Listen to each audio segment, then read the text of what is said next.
السلام علیکم ناظرین، ہمارے چینل کو سبسکرائب کریں اور ساتھ ہی ساتھ بیل آئیکن کو ضرور دبائیں تاکہ آپ کو ہمارے نئے آنے والے ویڈیو کی نوٹیفیکیشن مل سکے، اور ویڈیو پسند آنے کی صورت میں اس کو لائک، کمنٹ اور شیئر کرنا بھی نہ بھولیں۔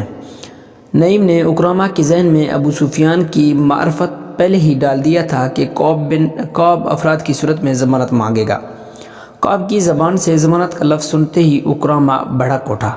کیا تمہیں ہم پر اعتماد نہیں؟ اکرامہ نے خلیصی آواز میں کہا، کیا تم یہ سمجھتے ہو کہ ہم شاید بھول گئے کہ محمد صلی اللہ علیہ وسلم ہمارا اور تمہارا مشترکہ دشمن ہے؟ میں یہ نہیں کہتا کہ جو تم کہہ رہے ہو، کعب بن اسد نے کہا، لیکن میں یہ ضرور کہوں گا کہ اپنے مشترکہ دشمن کو جتنا میں جانتا ہوں اتنا تم نہیں جانتے۔ میں اعتراف کرتا ہوں کہ جو عقل خدا نے محمد صلی اللہ علیہ وآلہ وسلم کو دی ہے وہ ہم میں سے کسی کو نہیں دی۔ میں اس کی ضمانت چاہتا ہوں۔ کہو تمہیں کیسی ضمانت چاہیے؟ اکرامہ نے پوچھا۔ قبیلہ قریش کے چند ایک سرکردہ افراد ہمارے پاس بھیج دو، کعب بن اسد نے کہا۔ میں کوئی نئی بات نہیں کہہ رہا اکرامہ، یہ تمہارا دستور ہے، اس رواج اور شرط سے تم واقف ہو۔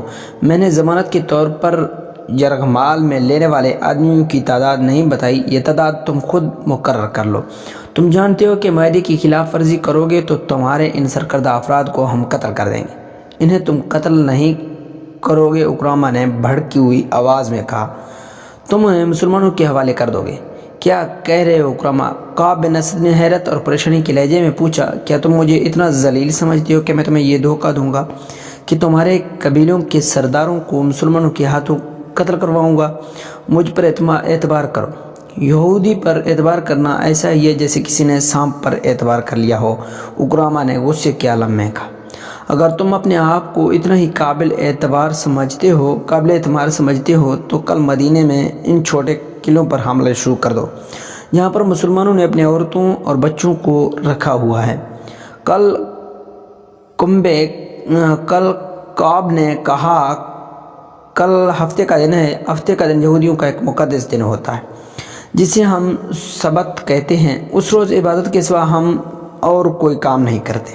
کوئی یہودی سبت کے دن کوئی کام یا کاروبار کرے یا کسی پر حملہ کرے تو خدائے یہودا اسے انسان سے خنزیر یا بندر کی شکل میں تبدیل کر دیتا ہے۔ اکرامہ دیکھ چکا تھا کہ کعب بن اسد کی نیت ٹھیک نہیں ہے، وہ شراب پیتا چلا جا رہا تھا۔ اکرامہ نے شراب پینے سے انکار کر دیا تھا۔ اس نے ابو سفیان سے کہا تھا کہ وہ فیصلہ کر کے ہی واپس آئے گا۔ تم کل حملہ کرو یا ایک دن بعد کرو، ہم تمہاری نیت کو عملی صورت میں دیکھ کر فیصلہ کریں گے کہ تمہیں یرغمال میں اپنے آدمی دیے جائیں یا نہ دیے جائیں۔ اکرامہ نے کہا، اس سے پہلے ہم تمہیں ایک آدمی بھی نہیں دیں گے۔ میں کہہ چکا ہوں کہ یرغمال کے بغیر ہم کچھ نہیں کریں گے، کعب بن اسد نے کہا۔ یوں ہی تمہارے آدمی ہمارے پاس پہنچ جائیں گے، ہم تمہاری منشا کے مطابق مدینے کے اندر کھلبلی مچا دیں گے۔ تم دیکھنا کہ محمد صلی اللہ علیہ وآلہ وسلم کی پیٹھ میں کس طرح چھرا گھونپتے ہیں۔ اکرامہ اٹھ کھڑا ہوا اور غصے میں بولا، تم بد نیت ہو۔ تمہاری نیت صاف ہوتی تو تم کہتے کہ مجھے کسی ضمانت کی ضرورت نہیں، آؤ مل کر مسلمانوں کو مدینے کے اندر ہمیشہ کے لیے ختم کر دیں۔ مجھے اگر حکم ماننا ہی ہے تو میں محمد صلی اللہ علیہ وسلم کا حکم کیوں نہ مان لو؟ کعب بن اسد نے اکرامہ کا غصہ دیکھتے ہوئے کہا، ہم مسلمانوں کے ساتھ رہتے ہیں، یہ تحفظ ہمیں ان سے مل سکتا ہے، وہ تم نہیں دے سکو گے۔ مورخ ابن ہشام اور ابن سعد نے لکھا ہے کہ نعیم بن مسعود کا چھوڑا ہوا تیر نشانے پہ لگا۔ اکرامہ غصے کے عالم میں کعب بن اسد کے گھر سے نکل آیا۔ یہودیوں اور اہل قریش کا معاہدہ جو اگر برقرار رہتا تو مسلمانوں کی کمر ٹوٹ جاتی، کعب کے گھر کے اندر ہی ٹوٹ گیا۔ جو اکرامہ کعب بن اسد سے ملنے جا رہا تھا اس وقت نعیم بن مسعود اپنے قبیلے کے سردار غطفان کے پاس بیٹھے ہوئے تھے۔ اس کے ساتھ بھی انہوں نے کعب بن اسد کے متعلق وہی باتیں کی جن باتوں سے وہ ابو سفیان کو بھڑکا چکے تھے۔ ابو سفیان نے غصے میں آ کر ابو سفیان کو بلا لیا۔ غطفان نے اپنے سالار انیا کو بلا لیا۔ کیا تم نے سنا ہے کہ کعب بن اسد ہمیں کیا دھوکہ دے رہا ہے؟ غطفان نے انیا سے کہا، وہ ہم سے یرغمال میں رکھنے کے لیے سرکردہ افراد مانگتا ہے۔ کیا یہ تمہاری توہین نہیں؟ سردار غطفان سالار انیا نے کہا، میں پہلے تمہیں کہہ چکا ہوں کہ میرے ساتھ میدان جنگ کی بات کرو۔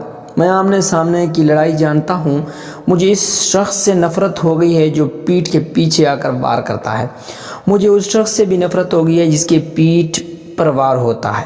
اور پھر تم یہودیوں پر اعتبار کرتے ہو۔ اگر کعب بن اسد کہے گا کہ مجھے اپنے قبیلے کا سردار غطفان جرغمال میں دے دو تو کیا میں تمہیں اس کے حوالے کر دوں؟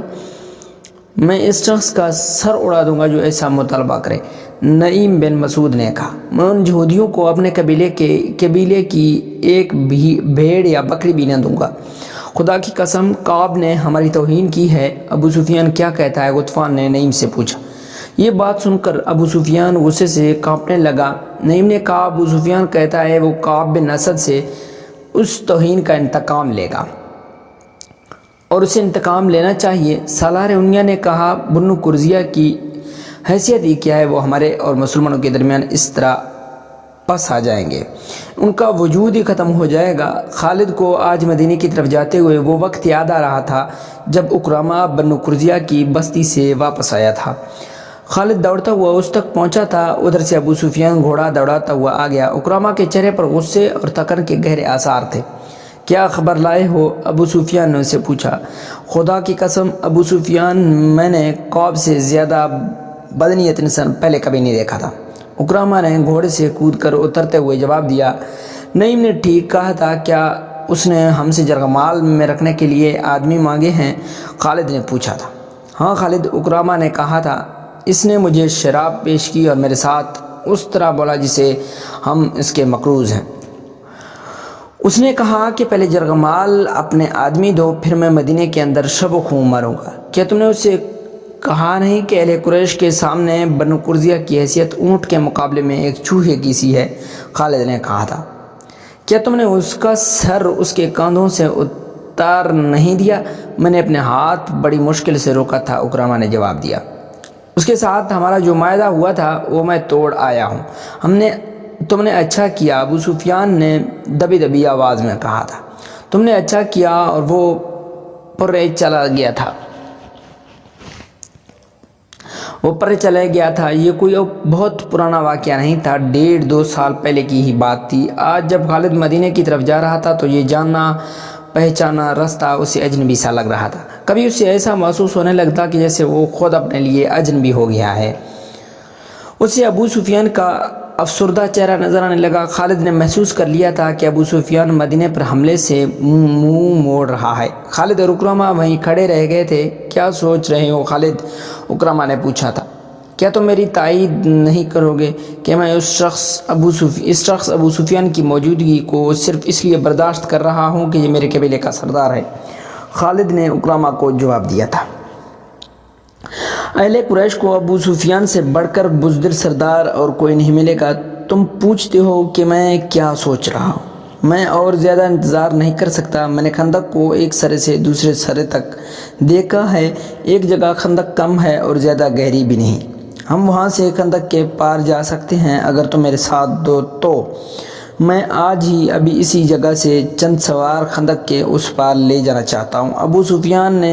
ابو سفیان کسی غیبی مدد اور سہارے کا انتظار کرنا چاہتا ہے تو کرتا رہے، میں تمہارا ساتھ ہوں، کیوں نہ دوں؟ خالد، اکرامہ نے کہا، کیا میں مسلمانوں کے ان قحقوں کو برداشت کر سکوں گا جو اس وقت بلند ہوں گے جب ہم جہاں سے لڑے بغیر واپس جائیں گے؟ چلو میں تمہارے ساتھ ہوں۔ وہ جگہ زباب کی پہاڑی کے مغرب اور سلح کی پہاڑی کے مشرق میں تھی۔ یہاں خندق کی چوڑائی اتنی تھی کہ گھوڑا اسے پھلانگ سکتا تھا۔ ضرورت شہ سوار کی تھی، پیادے خندق میں اتر کر اوپر چڑھ سکتے تھے۔ اسی جگہ کے قریب تقریباً سامنے مسلمانوں کے خیمہ گاہ تھے۔ خالد نے اکرامہ کو یہ جگہ دور سے دکھائی۔ پہلے میرے سوار خندق پھلانگیں گے، اکرامہ نے کہا، لیکن ابھی ہم تمام کا تمام سوار دستہ نہیں گزاریں گے۔ پار جا کر مسلمانوں کو ایک ایک سوار کے مقابلے کے لیے للکاریں گے۔ وہ اس رواج کی خلاف ورزی نہیں کریں گے۔ میرے ساتھ آؤ خالد، میں اپنے منتخب سوار آگے لاؤں گا۔ تم ابھی خندق کے پاس نہ جانا، اگر ہم دونوں مارے گئے تو اہل قریش کو سوائے ذلت کے اور کچھ نہیں ملے گا۔ ابو سفیان کا دل محاصرہ اٹھا چکا تھا، وہ لڑنے کے جذبے کو سر کر چکا ہے۔ وہ مقام جہاں خندق گھوڑے کی لمبائی چھلانگ سے پھلانگی جا سکتی تھی، ایسی